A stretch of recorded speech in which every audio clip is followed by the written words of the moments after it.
پاؤں چومتی ہے، گھر میں بھالا ہے، چھپا ہوا ہے تو نکلنے کا نام نہیں لے رہا۔ ہم نے تو خودکش دھماکوں میں بھی، گولیوں میں چھلنی جنازے اٹھاتے ہوئے حق و صداقت کے نعرے بلند کیے ہیں۔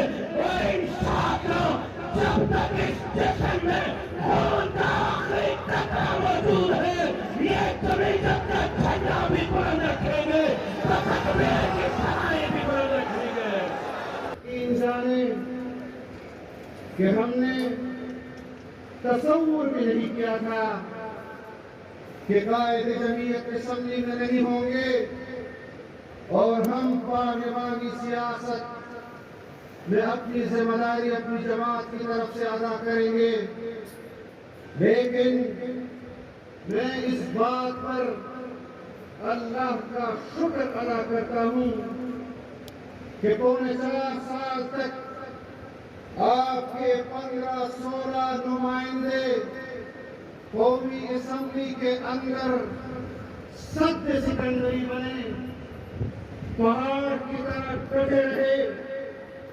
کوئی غیر اسلامی قانون سازی ہم سے پاس نہیں کروا سکے، اسرائیل کو تسلیم نہیں کروا سکے، مدینہ کا ذکر کیا کرتے تھے، لیکن اسمبلی کے فلور پر کہا جاتا کہ بیت المقدس یہودیوں کے حوالے کر دو۔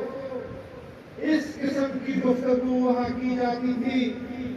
کچھ گفتگو آپ کے سامنے آتی تھی، کچھ گفتگو کو ان کیمرہ کر دیا جاتا تھا۔ اس میں کیا پاکستان کی معیشت کو تباہی کے دہانے پر کھڑا کرنے کے بعد اس کے خلاف جوڈیشل انکوائری ہونا چاہیے، اس کو قومی مجرم ڈکلیئر کرنا چاہیے، آج بھی اس کو مذاکرات کی دعوتیں دینا، یہ کس درجے میں سیاست کے زمرے میں آتا ہے؟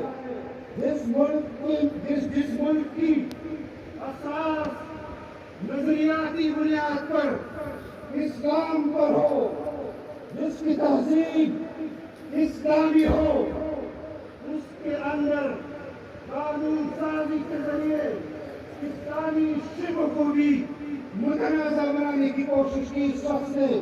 تو تمہیں کس نے کہا ہے کہ جہاد ختم ہو گیا ہے؟ باطل کے خلاف جہاد ختم ہو گیا ہے۔ الجہاد ماضی الى یوم القیامت، جہاد قیامت تک جاری رہنے والا عمل ہے۔ عمران کا فتنہ ہو، قادیانیت کا فتنہ ہو، اسرائیلیت کا فتنہ ہو، امریکہ کا فتنہ ہو اور طاغوتی طاقت ہو، ان کے خلاف قیامت تک جہاد جاری رہے گی۔ ہم نہیں ہوں گے، ہماری نسل ان کے خلاف یہ جہاد جاری رکھے گا۔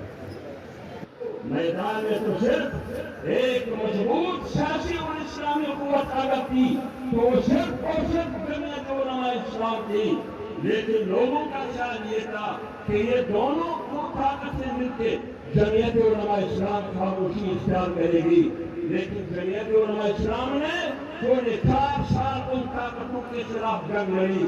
آپ لوگوں کی حمایت سے، مولانا فضل الرحمان صاحب کی قیادت میں، جمعیت علماء اسلام کی قیادت میں وہ جنگ آپ لوگوں نے جیتی، آپ لوگوں نے جیتی۔ آپ کے جمعیت علماء اسلام کا یہ پرچم نبوی لہراتا رہے گا۔ آج میں نے دیکھا ایک طرف یہ پرچم نبوی لہرا رہا ہے، جمعیت کا پھیلا لہرا رہا ہے، اور دوسری طرف امن کی فاختائیں اڑ رہی ہے۔ یہ جمعیت کے منشور کی نمائندگی ہے۔